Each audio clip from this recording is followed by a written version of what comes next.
Do you know that Marvel made an entire comic book that is to mock Batman the Long Halloween? In a loving way, by the way. And I'm a hardcore Long Halloween fan of the comic, and personally, I thought this Marvel issue was, in my opinion at least, really fun, and it did have a lot of nice references, especially the title itself.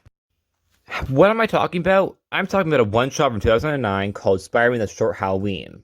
Get it? Because it's a one-shot compared to an entire series. A one-shot that'll go over a lot of people's heads, including mine. I mean, I was 3 or 4 when the one-shot came out, but I know a lot of series and a lot of different comic books, and I never heard of this one. And, well, until I googled Halloween-related comic books. Well, more specific, Marvel Halloween comics, as I felt like I wasn't really doing many Marvel Halloween storylines, due to the fact that I don't really know that many Marvel comic books that involve Halloween. That's because DC tends to have a lot more darker characters, therefore they incorporate Halloween in their stories a lot more. So I didn't really know many Marvel Halloween stories, so I had to Google them. And this was the first thing that popped up, which I'm glad it did because now I finally got a chance to read it. And I must say, it really is something. I would recommend reading it because I do like it, but there are a lot of things that I feel as if are kind of just jabs towards the Batman story, but in a loving way. Now, other than the title, the biggest reference to the Long Halloween is the villains. That is the Furious Five, who I believe are meant to be a joke about the villains from the Long Halloween. They are Mr. Fink, Haymaker, Gossip Girl, Badger Teeth, and Fumes, all of whom were made for this issue, nor did they ever return afterwards. Therefore, I don't know a lot about them, nor does anybody, due to the fact that a lot of them just really cameo. The leader is Mr. Think, who seems to perhaps either have the ability of high intelligence or perhaps just is really smart. I'm not entirely sure because it's never mentioned which one it is. The character only appeared in this one issue, so it's hard to tell.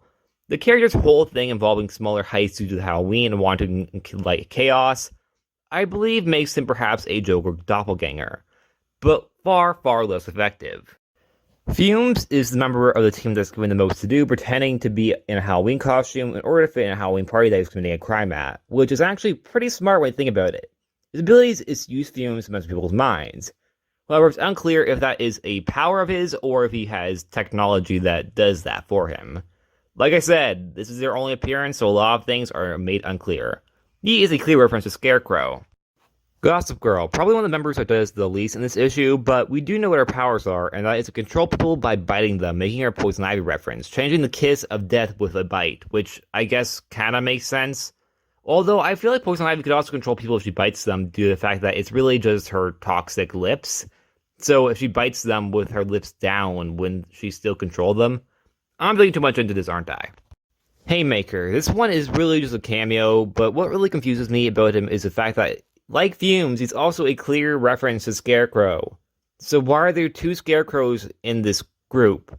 The reason why I ask that is because there are a lot of villains in Long Halloween. So why of all the 5 villains, why do you incorporate 2 of them to be Scarecrow? There's no Penguin, there's no Two-Face, there's no Catwoman, no Calendar Man, but there's 2 Scarecrows for some reason. And the final member is Badger Teeth, a hulking big furry creature who has anger problems that I presume is meant to be a reference to Solomon Grundy, who, while isn't furry, he is definitely a very clear resemblance to the whole, being the big strong guy on the team. So I'm just going to say that he's probably meant to be a reference to Solomon Grundy, unless someone else thinks he's meant to be a reference to somebody else, but I don't really see how he could be. I don't think he's Mad Hatter or Penguin, so I'm going to say Solomon Grundy. This issue is about Spider-Man losing his memories after going after Fumes at a Halloween party, only for a guy in a Halloween costume as Spider-Man, named Rob, is forced to then step up to help stop the villains, with Spider-Man not remembering who he is. This one-shot is a lot of fun. However, I do wish there were more Long Halloween references, other than the title itself along with the villains, who for some reason has 2 Scarecrows. I can't get over that. Why not make one Penguin, or Mad Hatter, or Calendar Man, or really anybody? It was just such a really weird choice to me that 2 of them are very obviously Scarecrow. And that's it. Like always, please like, subscribe, and I'll see you guys next time. Bye.